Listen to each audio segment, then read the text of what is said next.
ডিসিভি top নিউজে সবাইকে আমন্ত্রণ জানাচ্ছি। আমি আমানুল্লাহ আমান। বড় সুখবর পেল বিএনপি। 27শে ডিসেম্বর ভোটার তালিকায় অন্তর্ভুক্ত হচ্ছে ভারপ্রাপ্ত চেয়ারম্যান তারেক রহমানের নাম। সহসাই পদত্যাগ করছেন না স্বরাষ্ট্র উপদেষ্টা।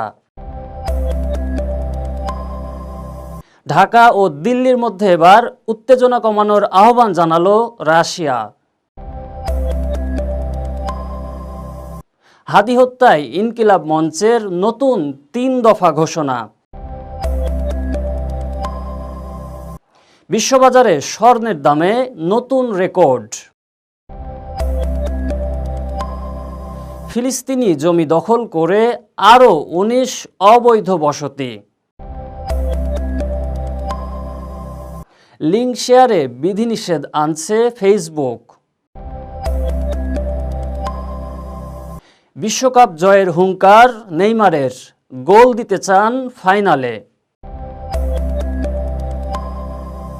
জনপ্রিয় অভিনেতার রহস্যজনক মৃত্যু, শোকের ছায়া। 31শে ডিসেম্বরের মধ্যে হজের টাকা জমা দেওয়ার নির্দেশ সরকারের।